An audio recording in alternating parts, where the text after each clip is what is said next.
أعوذ بالله من الشيطان الرجيم. بسم الله الرحمن الرحيم.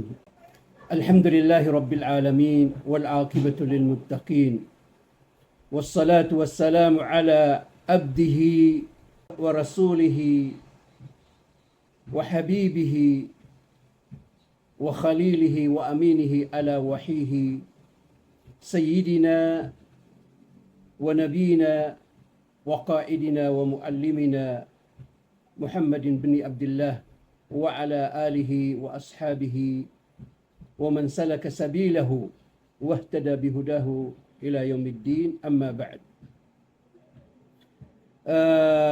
Mga minamahal kong kapatid sa relihiyong Islam, mga alipin ng Allah subhanahu wa ta'ala, mga taga-subaybay sa aking mga lectures.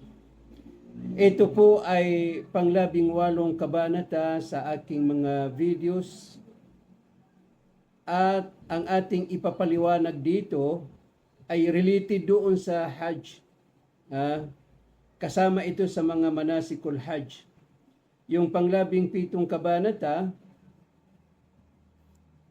ay isa sa mga naipaliwanag natin doon, yung mga arkanul Hajj.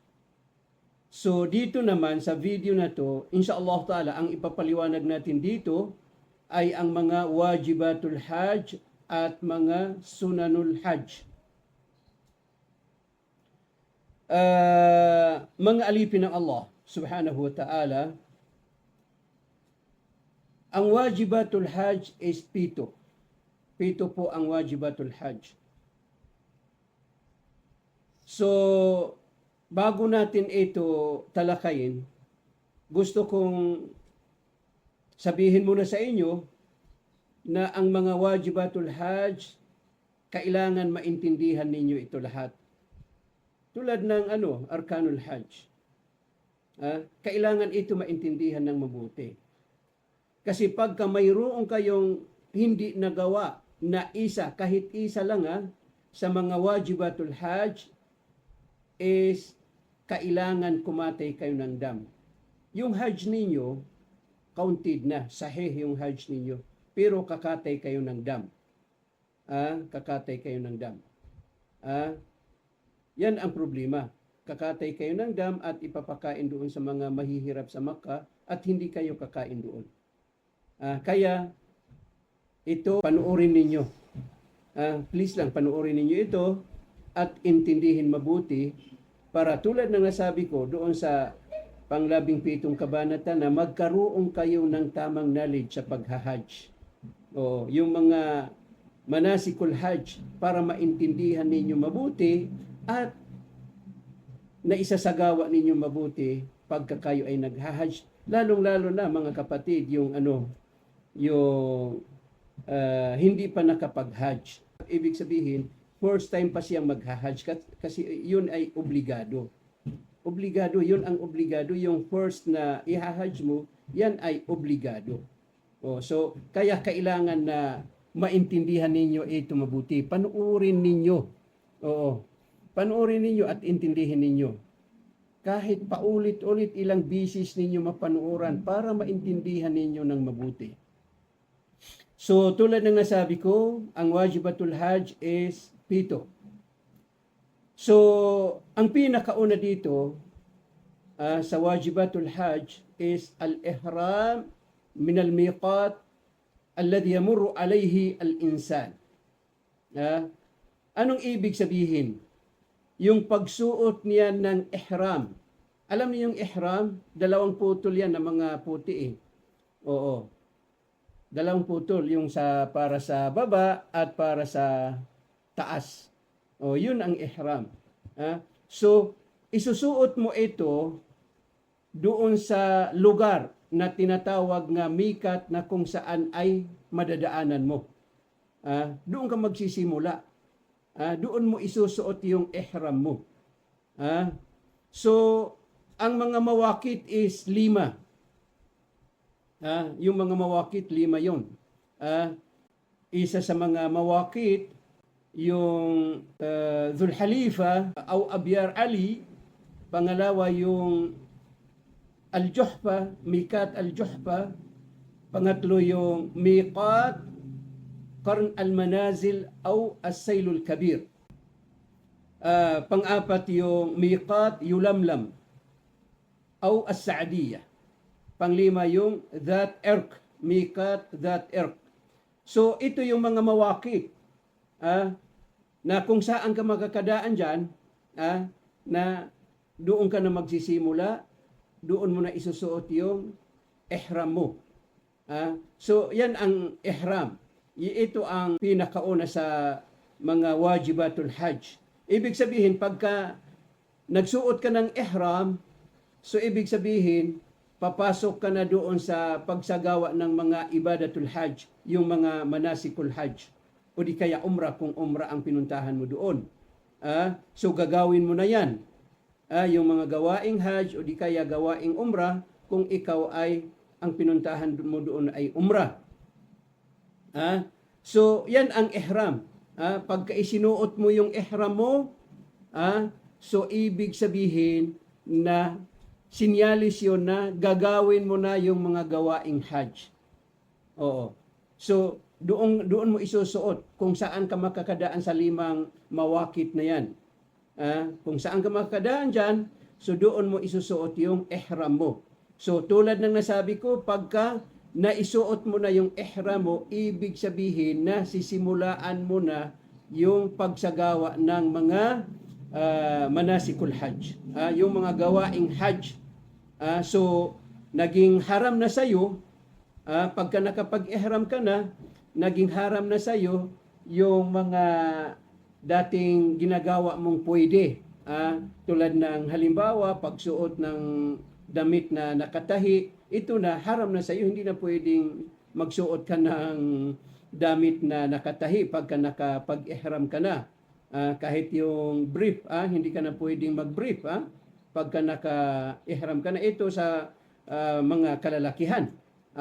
Hindi ka na pwedeng magsuot ng mga damit na nakatahi kasi ito haram na ito sa iyo pagka nakapag-ihram ka na. At tulad din ng halimbawa, pagputol ng buhok, hindi na pwede sa iyo pagka nakapag-ihram ka na. Hindi na pwedeng putulan mo yung buhok mo o di kaya ay bawasan mo yung mga kuko mo. Magpakuko. Hindi na pwede pagka nakapag-ihram ka na. O di kaya ay halimbawa, maggagamit ng perfume, hindi rin ito pwede. Hindi na pwedeng mag-perfume ka pagka nakasuot ka na ng ihram. At lalong-lalong hindi pwede na makipagtalikan sa misis pagka naka-ihram ka na. So, yan is bawal na yan. Samantalang ito ay pwede mong ginagawa noong hindi ka pa nakapag-ihram. Pero ngayon na nakapag-ihram ka na, so bawal na yan sa'yo. Ano yung mga bawal sa'yo? Pagka nakapag-ihram ka na, nagsimula ka na, hindi ka na pwedeng magsuot ng damit na nakatahi, hindi na pwedeng magpagupit, bawasan yung buhok, at hindi ka rin pwedeng magkuko, bawasan mo yung mga kuko mo, at hindi ka rin pwedeng gumamit ng perfume. So ito ang pinakauna sa wajibatul hajj. Kailangan intindihin ninyo ito. Saan ka mag-ihram? Doon sa mikat na madadaanan mo. At pagka nakapag-ihram ka na, ibig sabihin, sisimulaan mo nang gawin yung mga gawaing hajj. Pangatlo, pagka nakapag-ihram ka na, yung dati mong ginagawa na pwede sa'yo, tulad ng pagsuot ng mga damit na pantalon, mga damit na basta nakatahi, so yan hindi na pwede sa'yo. Pagka nakapag-ihram ka na, hindi na pwede sa'yong putulan yung buhok mo, magpagupit. Pagka nakapag-ihram ka na, yung magpakuko ka, hindi rin pwede yan. Gumamit ng perfume, hindi na yan pwede pagka nakapag-ihram ka na. So, ito ang pinakauna sa wajibatul hajj. Pangalawa po sa wajibatul hajj, ito yung al-wuquf bi Arafah.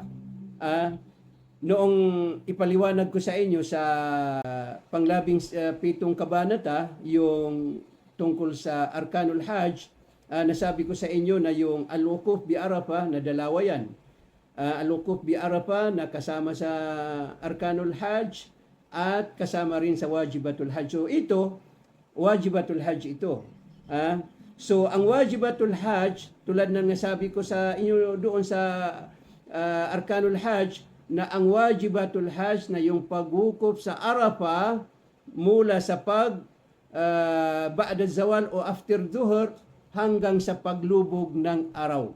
Yan is wajib. Yan is wajib. Yan ang wajib. Kailangan gawin mo yan. Dahil pagka hindi mo yan ginawa, so may multa ka. Ano yung multa mo?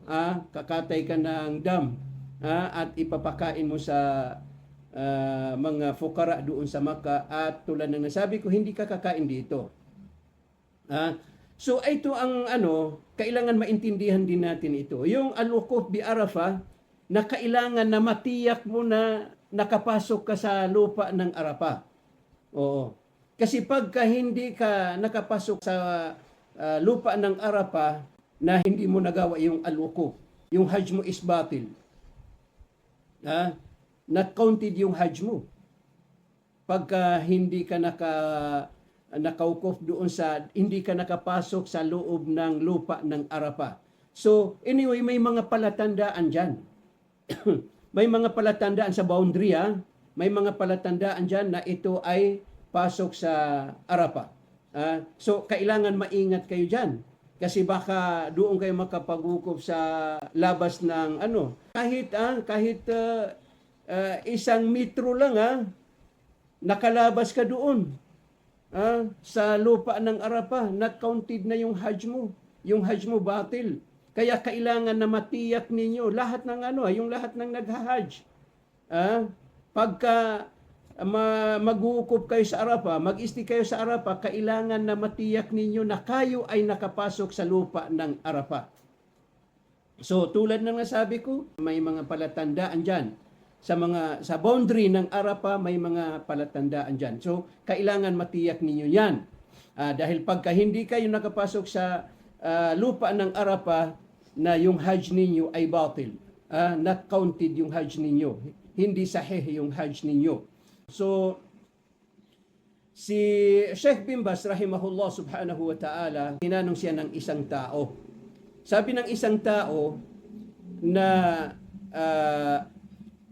sabi niya, kung siya ay doon siya nakapag-isti sa Khalf Masjid Namira. Siguro lahat ng nakapag-Hajj alam niya itong Masjid Namira. Doon lang sa gilid ng Arafah. Halimbawa, sabi ng lalaki, tinanong niya si Sheikh bin Baz, kung siya ay doon nakapag-wukuf o doon nakapag-isti sa likod ng Masjid ng Namira, Khalf Masjid Namira, bi 50 meter. Ibig sabihin, doon sa likod ng Masjid Namira, doon siya nakapag-ukop, doon siya nakapag-isti.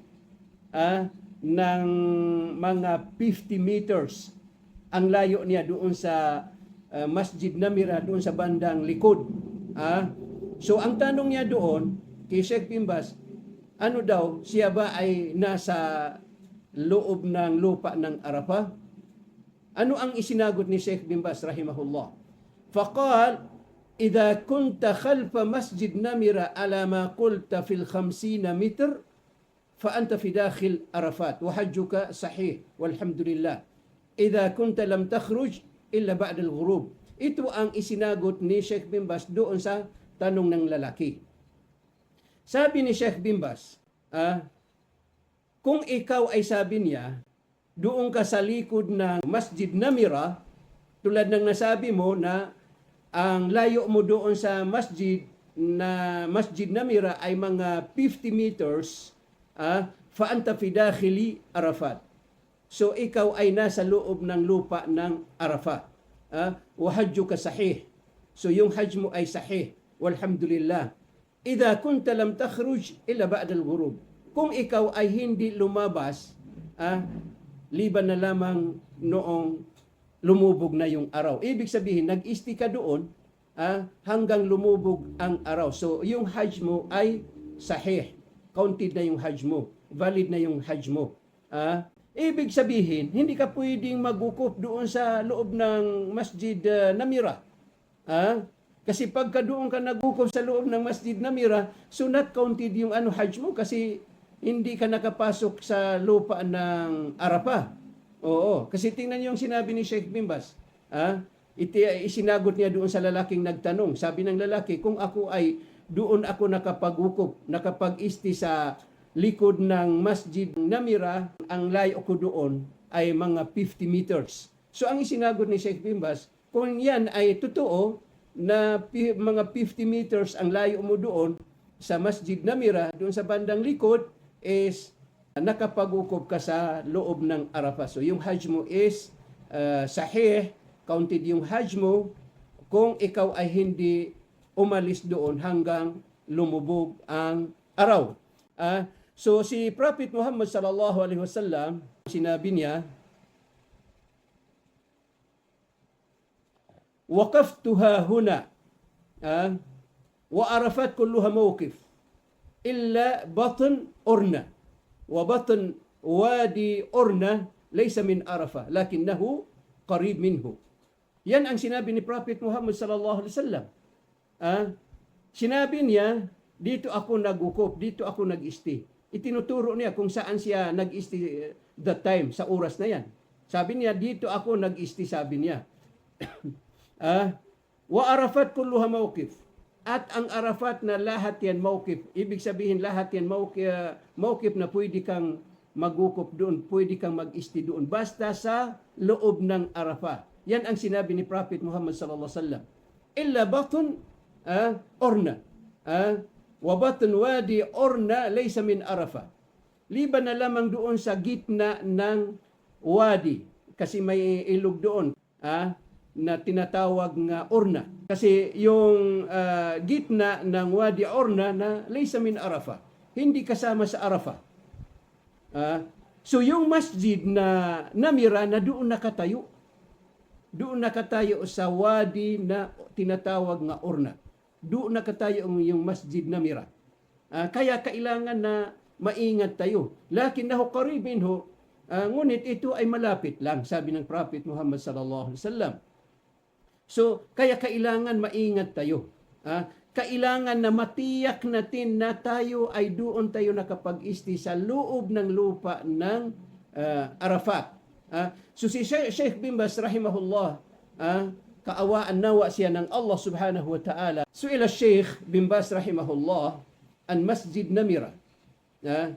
Hal huwa min Arafat? Tinanong si Sheikh Bimbas rahimahullah ta'ala patungkol sa Masjid Namira. Sabi nang nagtanong sa kanya, yung Masjid Namira, kasama ba yan sa Arafah?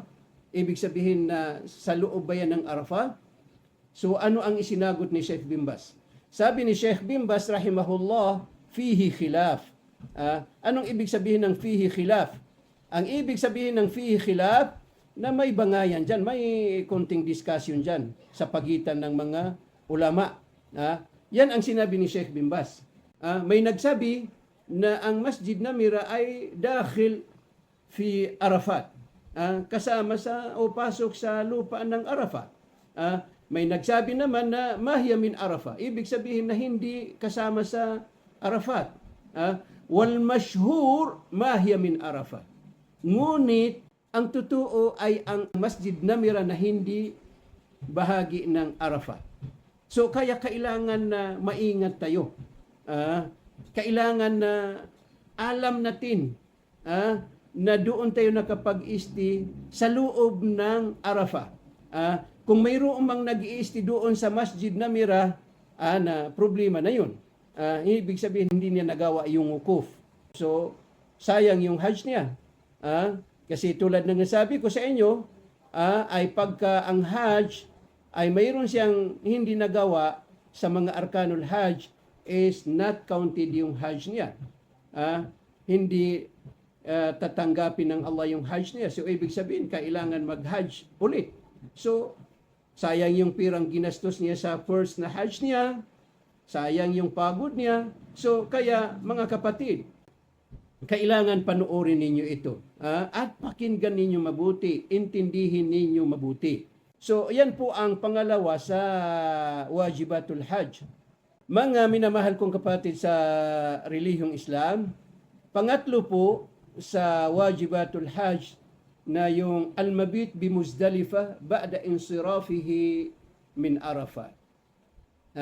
Ang ibig sabihin na yung pag-isti doon sa Muzdalifa, ngayon galing ka sa Arafah, paglubog ng araw, aalis ka na sa Arafah. Hindi ka magdadasal doon, nakalimutan kong sabihin doon, Hindi ka magdadasal doon sa Arafah. Paglubog ng araw, aalis ka na sa Arafah. Pero hindi ka magdadasal doon ng Maghrib at Isya. Hindi ka magdadasal doon. Saan ka magdadasal? Doon ka magdadasal sa Muzdalifa. Ikakasar mo at pagsasamahin mo yung Maghrib at Isya doon sa Muzdalifa. So, ganito mga kapatid. So, pag galing mo doon sa Arafah, pupunta ka sa Muzdalifa. Pupunta ka sa Muzdalifa at sunna sa'yo na manatili doon sa Muzdalifa hanggang Fajr. Doon ka magdadasal ng Fajr. Yusalli al-Hajj al-Fajr fi Muzdalifa. ويبقى في مكان صلاته ذاكرا وداعيا. Ibig sabihin, mag-isti ka doon sa Muzdalifa. Doon ka na matutulog kung matutulog ka. At doon ka na rin magdadasal ng Fajr. Doon ka na magdadasal ng Fajr kasi yan ay sunna yan. Doon ka na magdadasal ng Fajr sa Muzdalifa. Pagka nakapagdasal ka ng Fajr, mananatili ka na doon sa kung saan ka nagdasal. Mananatili ka na doon na pinupuri mo ang Allah at nagdudua ka sa Allah subhanahu wa ta'ala hanggang lumiwanag ng mabuti. Tapos aalis ka doon bago magsumikat ang araw. Yung pag-isti doon, kailangan yan. Sunna yan eh. Liban na lamang sa mga duafa, mga mahihina, halimbawa, yung mga mahihina, yung may mga sakit, yung mga may edad na, mga kababaihan, mga bata, so sila ay pwedeng hindi sila manatili doon. Pwede silang umalis doon sa Muzdalifa pag sa madaling araw na, halimbawa, lumagpas na ng hating gabi, pwede na sila umalis doon sa Muzdalifa. Yung lahat ng mga mahihina, may mga sakit, o may mga edad, matatanda na, at saka yung mga babae, kababaihan, mga bata. So, pag lumagpas na sa hating gabi, ba'da muntasifil layl, na pwede na silang umalis sa Muzdalifa tungo sa Mina. Pero yung mga malalakas, tulad natin insyaAllah ta'ala, mas mabuti sa atin na manatili tayo doon hanggang Fajr. Doon tayo magdadasal ng Fajr sa Muzdalifa. At kung saan tayo nagdasal, mananatili tayo doon hanggang lumiwanag mabuti. Na tayo ay nagdidikir sa Allah, pinupuri natin ang Allah subhanahu wa ta'ala, at nagdudua tayo sa Allah subhanahu wa ta'ala. At bago sumikat ang araw, ay aalis na tayo doon sa Muzdalifa tungo sa Mina. So, yan po ang pangatlo sa wajibatul hajj. Pang-apat po sa wajibatul hajj na yung pag-isti sa Mina sa gabi ng panglabing isang araw at panglabing dalawang araw at panglabing tatlong araw kung hindi ka nagmamadali.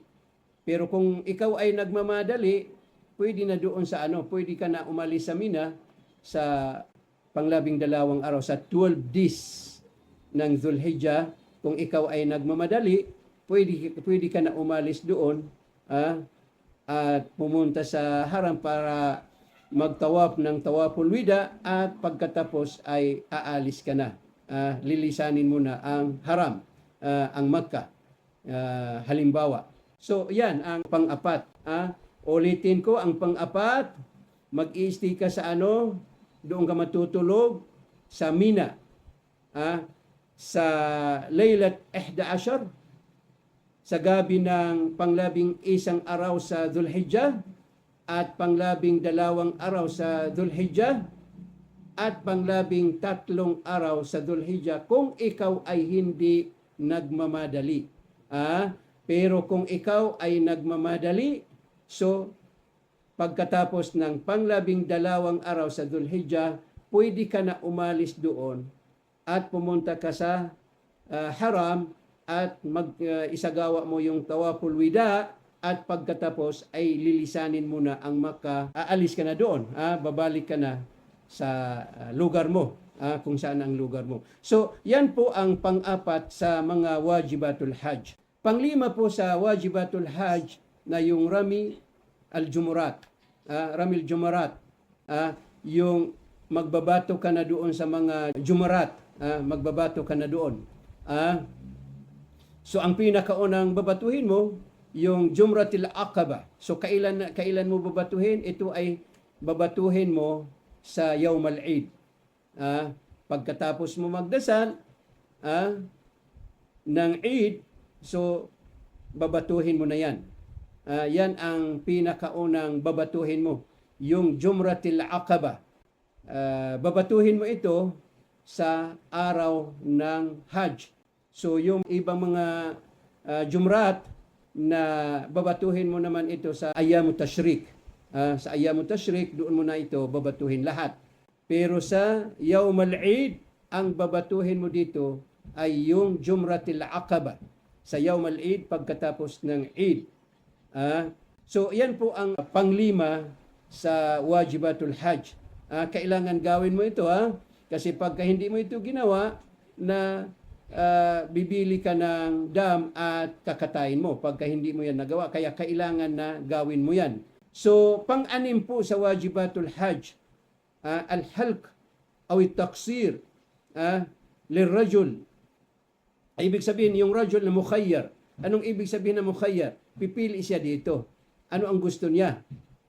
Magpapakalbo o di kaya ay magpapaputol lang sa buhok. So, lahat yan pwede. Kahit saan ang pipiliin niya dyan, pwede yan. Either magpakalbo o di kaya ay magpaputol lang. Ngunit yung babae na magpapaputol lang. Pero yung lalaki, mamimili siya sa dalawa na yan. Magpaputol o di kaya ay magpakalbo. Lahat yan pwede sa kanya. Yan po yung pang-anim. Pang-anim sa wajibatul hajj. Pang-pito po sa wajibatul hajj, ito po ang tinatawag na tawaf al-wida, yung nabanggit ko kanina. Halimbawa, yung sabi ko kanina na nag-isti ka sa Mina hanggang panglabing-dalawa sa buwan ng Hajj, tapos umalis ka na doon dahil nagmamadali ka, pupunta ka sa haram at magtatawaf ng tawaful wida. Ito yung taong aalis na siya. Basta aalis ka na sa so bago ka umalis, pupunta ka sa haram at magtatawaf ng tawaf al-wida, tawaful wida, bago ka umalis. So ito po ang mga wajibatul hajj. Ito yung mga wajibatul hajj na kailangan na ginagawa ng mga naghahajj. So, pakinggan ninyo ito mabuti, pakinggan ninyo at intindihin ninyo mabuti. Dahil itong mga wajibatul hajj, pagka mayroon kayong hindi nagawa dyan, yung hajj ninyo sahih, pero kakatay kayo ng dam. At yung kakatay ninyong dam is ipapakain niyo sa mga fukara sa Makkah, hindi kayo kakain doon. Pero may exemption dyan, may exempted dyan. Hindi na kailangan kumatay ng dam. Sino yung exempted dyan? Halimbawa, wala na siyang pira. Wala siyang pira, wala siyang maibibili ng dam. So exempted siya dyan. Pero ano yung kapalit ng pagkatay ng dam. Hindi siya pa kakatay ng dam kasi wala na siyang pira. Pero ang kapalit na yan is mag-aayuno ng 10 araw. Halimbawa, bago siya pumunta sa Arafah, bago siya magwukuf sa Arafah, mag-aayuno siya ng 3 araw. 3 araw. Tapos yung 7 araw ay pwedeng doon na niya pag-ayunuhan sa lugar niya. Pag nakauwi na siya, pagka nakabalik na siya sa lugar niya, doon niya pag-aayunuhan yung 7 araw. Pero kung kaya niyang pag-ayunuhan yung 10 araw dito sa Makkah, pwede yan. Pero kung hindi niya kaya, pwede siya mag-ayuno ng 3 araw bago siya pumunta sa Arafah. Tapos yung 7 araw, doon na niya pag-aayunuhan sa lugar niya pagka siya ay nakabalik. At halimbawa, hindi rin niya kayang mag-ayuno sa Makkah dahil halimbawa napakainit. Napakainit halimbawa, parang hindi niya kaya. O di kaya ay nanghina siya. Hindi niya kaya. So pwede niyang ipagpaliban yung pag-aayuno ng 10 araw pagka nakauwi na siya sa lugar niya. Pero pagka nakabalik siya at bago siya makapag-ayuno, nagkaroon siya ng pira. Kailangan maintindihan ninyo ito. Nagkaroon siya ng pira na sapat na pangbili ng dam. Sapat na pangbili ng dam. Tapos mayroon siyang mapagkakatiwalaan dito sa Makkah.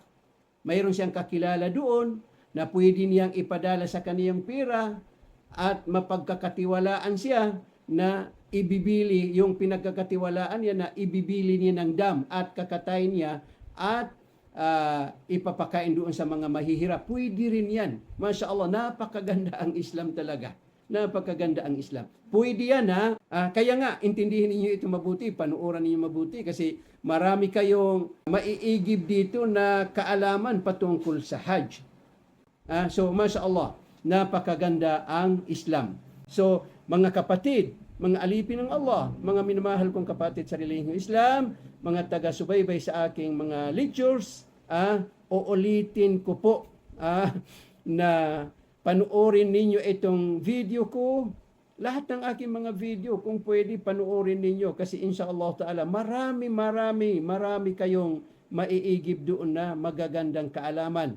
Itong Hajj, kailangan panuorin ninyo ito at intindihin ninyo. Panuorin ninyo ng ilang bisis para maintindihan ninyo ng mabuti. So, mga kapatid kong minamahal sa Islam, yan po yung mga wajibatul Hajj. So, ngayon naman, dito tayo pupunta sa mga sunan. Sunanul Hajj. So, yung mga sunanul Hajj, ito ay marami Marami din yung sunanul Hajj.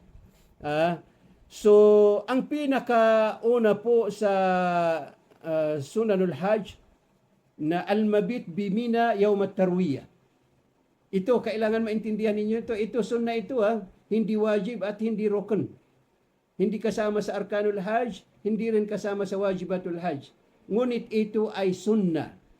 Kasama sa sunanul hajj. Yung pag-isti doon sa Mina, yung pagpunta doon sa Mina, sa pang-8 araw sa buwan ng hajj. Yan ang tinatawag nga Yawm at-Tarwiyah. Pupunta kayo doon, lahat ng mga hajj, mga hujjaj. Sa pang-8 araw ng hajj, pupunta sila sa Mina at doon na sila matutulog. Yan po ang tinatawag nga Yawm at-Tarwiyah. So ngayon mga kapatid, ang tanong, bakit ito tinawag nga at-Tarwiyah, itong pang-8 araw sa buwan ng hajj? Bakit tinawag nga Tarwiyah? Mga kapatid kong minamahal sa relihiyong Islam. Ito tinawag nga Yawm at-Tarwiyah fa inna an-nasa kanu yatarawna bil ma' ay yatazawaduna bil ma' min Makkah ila Mina wa ila Arafat lishurbi wa li ghayrihi. Fa inna al-ma' fi tilka al-amakin kana ma'duman fi al-azman al-qadimah wa laysa kal-yawm. Al-ma' mutawaffir. Ang ibig ko sabihin, mga minamahal kong kapatid sa relihiyong Islam, mga alipin ng Allah, mga taga-subaybay sa aking mga lectures, ito po ay tinawag nga at-Tarwiyah. Isa sa mga dahilan ko bakit ito tinawag nga Tarwiyah, dahil yung mga tao, sa oras na yun, yung mga naunang panahon, Sila po ay yatarawna bilma. Ibig sabihin, yatazawaduna bilma. Nagbabaon sila ng mga tubig doon sa Mina at doon sa Arafah. Nagdadala sila ng mga tubig doon. Kumukuha sila ng mga tubig doon sa Makkah at dinadala sa Mina at doon din sa Arafah. Para gagamitin doon sa pang inom, pang ablution at iba pa doon sa Mina. So, kaya yan, tinawag yan na Yawm at-Tarwiyah. Kasi sa mga panahon na yan, walang tubig doon. Oo. Sa mga lugar na yan, walang tubig. Hindi katulad ngayon na kahit saan ka pumunta dyan, na mutawafir yung tubig. Kahit saan ka na may mga tubig.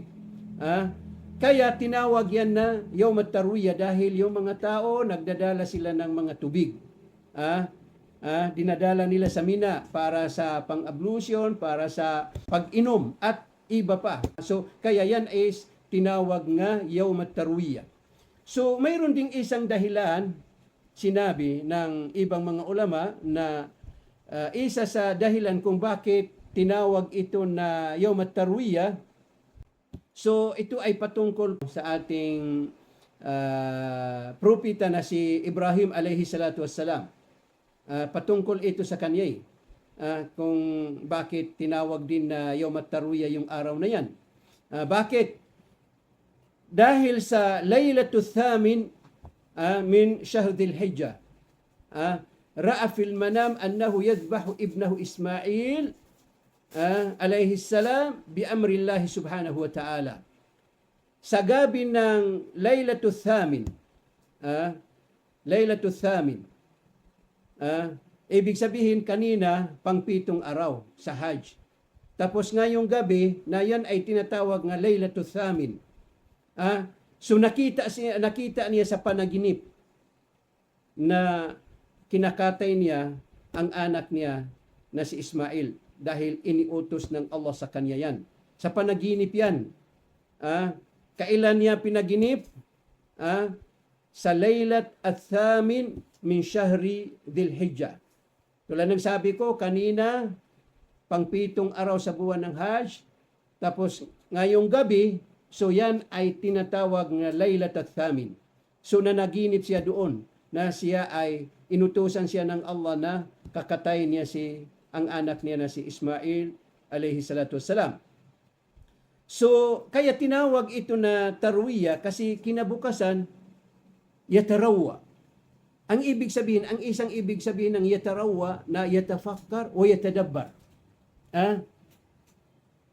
Ibig sabihin kinabukasan hanggang hapon na yatarawwa, yatafakkar o yatadabbar. Iniisip niya yung nakita niya sa panaginip na ang Allah ay inutusan siyang katayin ang nag-iisang anak niya na si Ismail alayhi salatu wassalam. Kasi sa oras na yan, ang anak lang niya si Ismail. Oo. So iniisip niya yan. Ano kaya yun? Totoong utos ng Allah o utos ng syaitan o di kaya gawa-gawa ng syaitan? Iniisip niya yan. Yatarawwa minas sabah ilal masa. Mula sa umaga hanggang sa hapon na iniisip niya yan. Kung ano yan, talagang utos ba yan ng Allah o gawa-gawa lang ng syaitan? Kaya tinawag yan na Yawm at-Tarwiyah. Kasi nangyari yan, yung pag-iisip niya kung yun ba ay utos ng Allah o gawa-gawa lang ng syaitan sa pang-8 araw. Pang-8 araw sa buwan ng Hajj. Kaya tinawag yan na Tarwiyah. So noong gabi naman, ibig sabihin na Laylatul Tasi. Laylatul Tasi. Kanina, pang-8 araw. Ngayon naman gabi na tinatawag na Laylat at-Tasi. Pang-siyam na, gabi ng pang-siyam na araw sa buwan ng Hajj. So gano'n naman. Naginip naman siya. Ulit. Na ang Allah ay inutusan siyang katayin ang anak niya na si Ismail. Sa pangalawang gabi na yan ang pang-siyam na gabi sa buwan ng Hajj. Oo. So yun, nakita naman niya sa panaginip, na naginip naman siya na ang Allah ay inutusan siyang katayin ang anak niya. So ibig sabihin, pangalawang bisis na siya na naginip na kinakatay niya si Ismail, ang anak niya. So, fa'arafa annahu haqqun. So doon niya nalaman na ito ay totoo kasi nakita naman niya ulit sa panaginip ulit. So nalaman niya na yun ay totoo. Kaya yung pangsiyam na araw sa buwan ng Hajj ay tinawag na Arafah. Yan, kailangan maintindihan ninyo. Ito ang sinabi ng ibang mga ulama. So, noong makita niya ulit sa Laylat at-Tasi, na naginip ulit siya, na siya ay inutusan ng Allah na katayin niya ang anak niya. Kaya, sabi ng ibang mga ulama, tinawag yung Yawma Arafah na Arafah. Yung araw na yan, tinawag nga Yawma Arafah dahil doon yan nalaman na yung utos na yan ay totoo. So, Masya Allah. So, noong pangatlong gabi, ano yung pangatlong gabi? So, Laylata al-Ashir. Laylata al-Ashir min Dhil Hijjah. Noong pangatlong gabi naman, na gano'n naman. Na naginip naman siya ulit.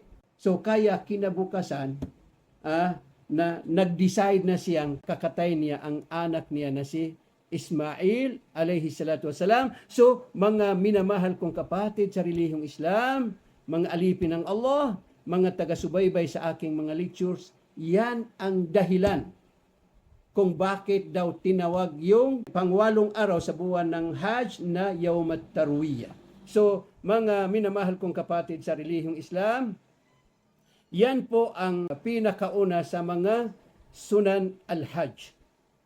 Yung pag-isti o pagtulog doon sa Mina sa pangwalong araw ng Hajj na yan is tinatawag nga Yawm at-Tarwiyah. Sunna yan hindi wajib at hindi rin rukun, kundi ay sunna.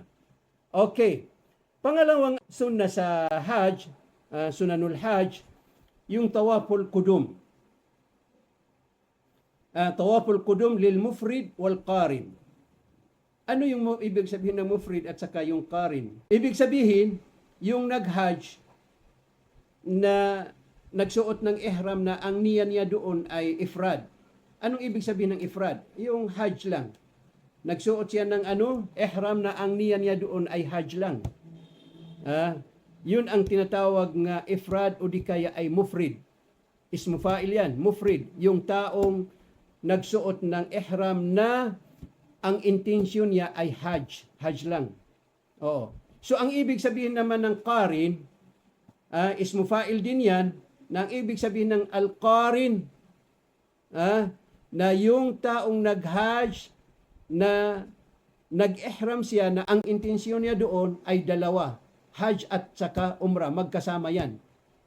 Hajj at saka Umrah. So tinawag siya na qarin, al-ifrad wal qiran. Okay. So, yung mufrid at saka qarin, pagdating nila sa Makkah, na magtatawaf sila agad ng tinatawag nga tawaf al-qudum. Tawaful qudum. Yan ang sunna yan sunna, kasama ito sa mga sunna.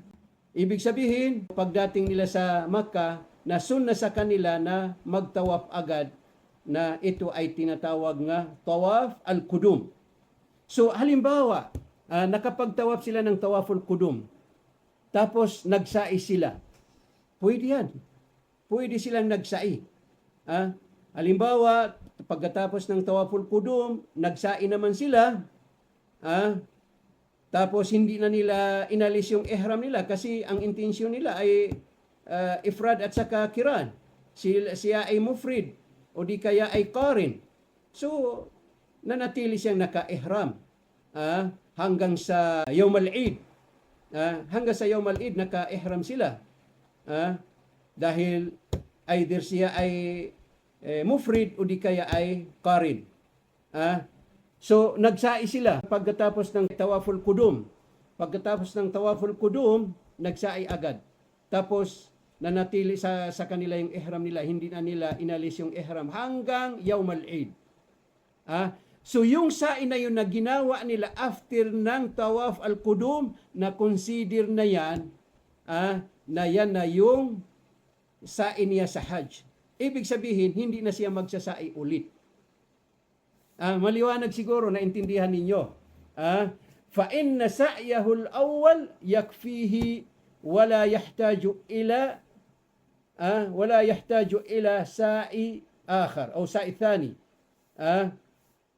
إذا كان قارنا بالحج والعمرة أو كان مفردا للحج. Naintindihan ninyo? Siguro maliwanag yan. So consider na yan na yung sa'i mo sa yung tinatawag na sa'yul hajj. Hindi ka na magsasai ulit. Hindi ka na magsasai ng pangalawa. Pangatlo po sa sunanul hajj, al-ightisal lil-ihram wa at-tatayyub qabla al-ihram. Allahu Akbar.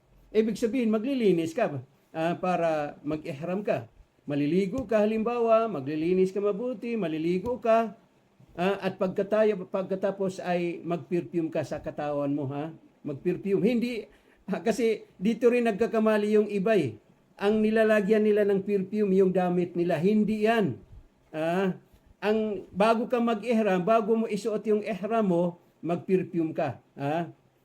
Isprayan mo ng perfume yung katawan mo. Lahat. Kung kaya mo pa, pati sa likod, isprayan mo ng perfume. Pati sa kilikili kung ano. So, yan. At pagkatapos, isusuot mo na yung ihram mo. Naintindihan So, ito po ang pangatlo sa sunanul hajj. Kailangan maintindihan niyo yan. Pagka nakasuot na kayo ng ihram, hindi na kayo pwede mag-perfume. Kaya samantalahin ninyo, bago kayo mag-ihram, maglinis mabuti, maligo mabuti, tapos isprihan ninyo ng pabango ang katawan ninyo. Hindi yung ihram ninyo ang iisprihan ninyo ng pabango. Pang-apat po sa mga sunanul hajj, yun na yung at-talbiyah. Ano yung talbiyah? Ibig sabihin, magsisimula ka na magtalbiyah pagka nakapag-ihram ka na.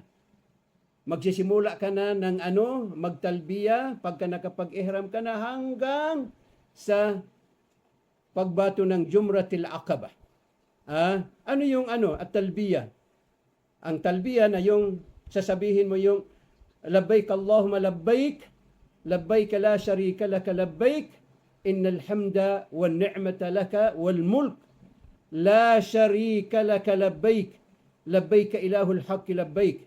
Ito ang sa riwaya na Ibn Abbas radiyallahu ta'ala anhuma, at ganito rin ang talbiyah ni Prophet Muhammad sallallahu alaihi wasallam. Uulitin ko, pagka nakasuot ka ng ihram, magsisimula ka na magtalbiyah hanggang sa pagbato mo doon sa Jumratil Aqabah. So, ang talbiyah na yung pagsabi ng labbaik Allahumma labbaik, labbaik la sharika laka labbaik, innal hamda wan ni'mata laka wal mulk la sharika laka labbaik, labbaik ilahul haqq labbaik. Yan ay sa riwaya ni Ibn Abbas radiyallahu ta'ala anhuma, at ganito rin ang pagtatalbiyah ni Prophet Muhammad sallallahu alaihi wasallam. Yan po ang pang-apat sa sunanul hajj. Panglima po sa sunanul hajj, ito na-discuss natin doon sa sa'i. Yung ar-raml.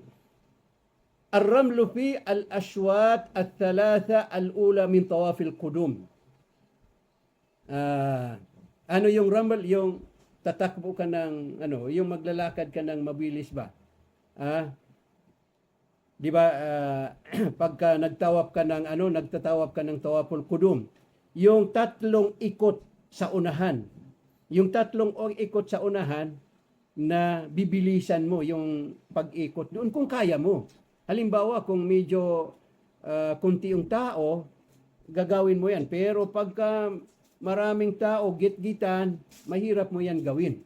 Pero kung kaya mo, sunna yan na tatakbo ka ng kunti sa tatlong ikot. Sa mga kalalakihan ito, hindi kasama yung mga kababaihan. Hindi kasama sa yung mga kababaihan. Sa mga kalalakihan lang. Pero tulad ng nasabi ko, kung ikaw ay may kasamang babae, na mas magandang maglakad ka kasama ng iikot ka kasama mong babae. Halimbawa, misis mo o di kaya ina mo o di kaya kahit sinong yung mahram mo halimbawa, mahram kanya. So sasamahan mo siya. Pero kung mag-isa ka lang o di kaya kayong mga lalaki lahat at kaya ninyong medyo tumakbo ng konti sa 3 unang ikot sa Tawaful Qudum, mas magandang gawin niyo yan dahil sunna yan. Sa 3 ikot lang, yung unang 3 ikot sa Tawaful Qudum, doon yun gagawin yung ar-raml. Ibig sabihin, mabilis na paglakad o kaya pagtakbo ng medyo kunting takbo lang. Kailan niyo gagawin? Sa Tawaful Qudum, sa 3 ikot na una. Yung 3 ikot sa unahan. Sa Tawaful Qudum. Gagawin niyo yun, yung medyo mabilis. Tatakbo kayo ng konti o di kaya maglalakad kayo ng konti. Ito ay para lang sa mga kalalakihan. Yung mga babae, exempted sila dyan. So, pang-anim sa Sunanul Hajj, salatu rak'atain ba'da tawaf. Halimbawa, nakapagtawaf ka na, nakatapos ka na magtawaf ng 7 bisis, na magsasala ka ng 2 rak'ah. So, tusalli rak'atin khalfa maqam Ibrahim alayhi salatu wassalam.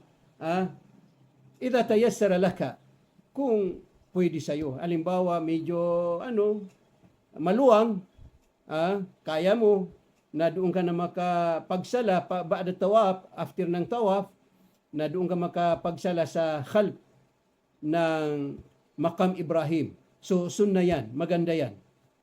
Sunna yan. Kasi ginagawa ni Prophet Muhammad sallallahu alaihi wasallam. Sunna yan na doon ka makapagsala sa khalf Maqam Ibrahim alaihi salatu wassalam.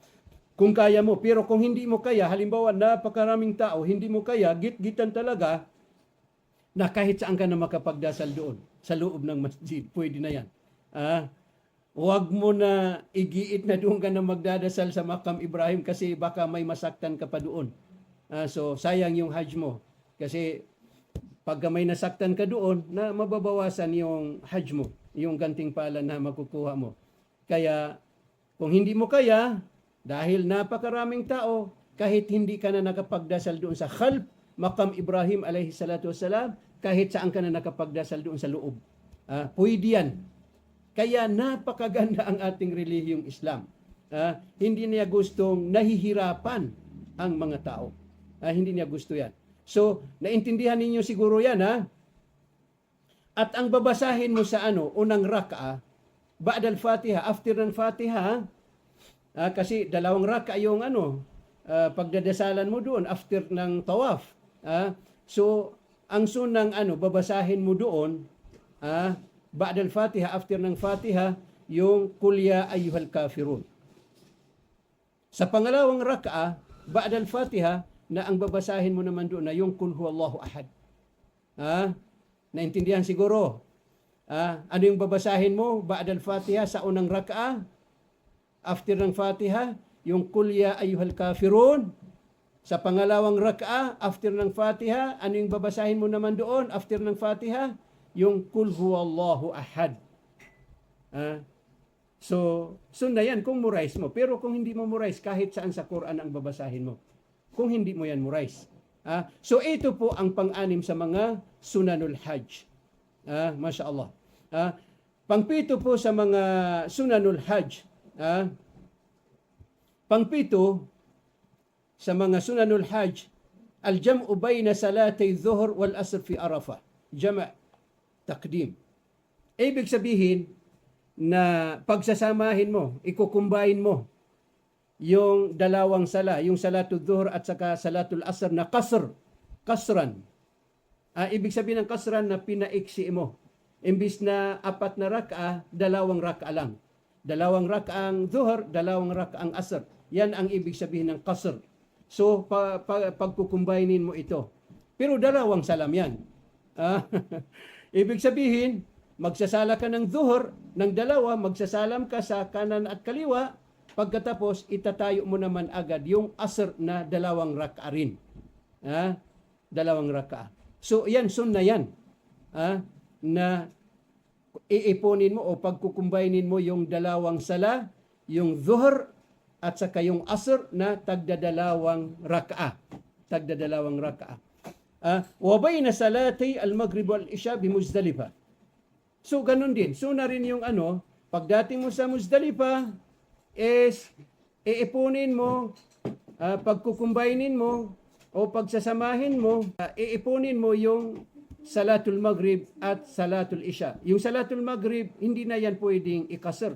Talagang 3 raka'a yan. Ang pwede mo lang ikasar doon na yung Isya, gagawin mo 2 raka'a. So sunna din yan na iipunin mo yan. Pagdadasalan mo sa Muzdalifah na magkasama yan.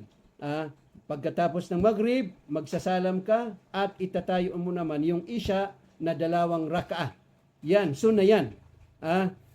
Pangwalong sa mga sunanul hajj na yung at-tandhif biizalati sha'r al-ibt wal-'ana wa taqlim al-adfar inda al-ihram. Ito, lilinisin mo yung mo, yung katawan mo. Pati yung mga kilikili mo, aalisin mo yung buhok doon. Yung mga buhok sa kilikili, aalisin mo. At saka yung buhok na private part ng katawan mo. So, aalisin mo din yun. Tapos, magkuko. Bago ka mag-ihram, bago ka mag-ihram, ibig sabihin, gagawin mo ito dahil mag-ihram ka na. Sunna yan. Sunna, kasama sa mga sunna. Ibig sabihin ng sunna, na kung gawin mo, gagantimpalahan ka ng Allah doon, pero kung hindi mo gawin, hindi ka paparusahan ng Allah doon. Yan ang ibig sabihin ng sunnah. Yan ang pangwalo sa mga sunanul hajj. Pangsiyam po at ito ang panglast na ipapaliwanag natin sa video na to, itong pang-18 kabanata. So, al-idtiba fi tawafil qudum. Anong ibig sabihin ng al-idtiba fi tawafil qudum? Di ba yung ihram na 2 putol yan? Isang putol yung sa baba, pangalawang putol yung sa taas. So ang gagawin mo doon sa yung isang putol sa taas, na halimbawa dito, ito malong ito gagawin kong bigyan ko kayo ng example para maintindihan mabuti. Ito halimbawa ihram ito, ito ihram halimbawa, malong ko ito, halimbawa ihram yan. So, ganyan.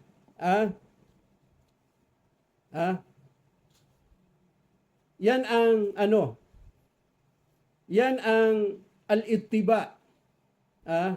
Ibig sabihin, yung taraf ng isang ihram mo, dito mo ilalagay sa kilikili mo sa kanan.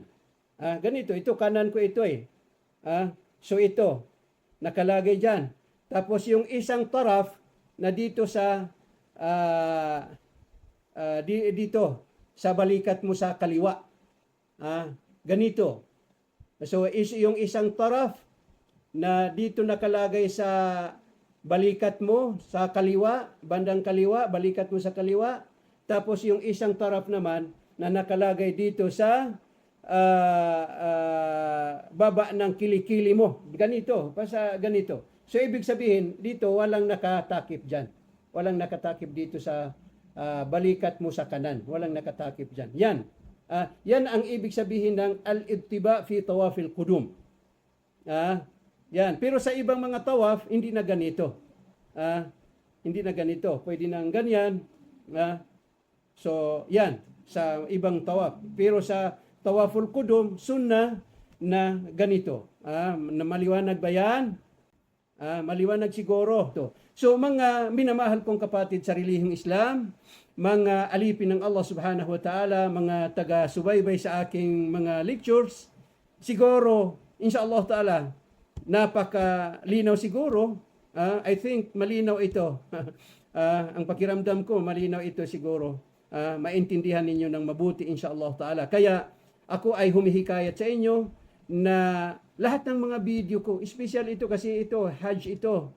So panuorin ninyo ito ng ilang bisis.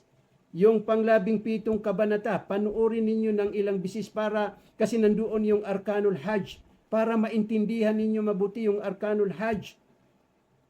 Tapos itong pang-18 kabanata, ganun din, panoorin ninyo ng mabuti, panoorin ninyo ng ilang bisis.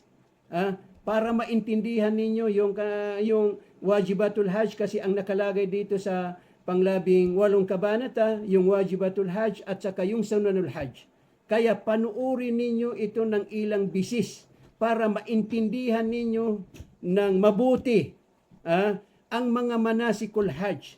At sa ganun ay tuwing kayo ay nagha-hajj, ay naisasagawa ninyo ang hajj ng mabuti. Tama, hindi kayo nagkakamali.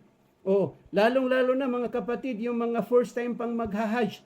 Kasi yung hajj ninyo, pagka first time kayo mag-hajj, yun ang obligado. Kaya kailangan na alam ninyo mga hukom ng hajj. Yung mga manasikul hajj, kailangan alam ninyo yan. Kaya ito lahat, panuorin ninyo ng mabuti. Panuorin ninyo ng ilang bisis para maintindihan ninyo ng mabuti. Inshallah ta'ala, sa pang-19 na kabanata, ang ipapaliwanag natin doon ay yung patungkol sa mabibinipisyo natin sa pag-hajj. Inshallah ta'ala. So, hanggang lang dito po. Wa naktafi bihadal qadr. Wa akhiru da'wana anilhamdulillahi rabbil alamin. Wassalamu alaikum wa rahmatullahi ta'ala wa barakatuh.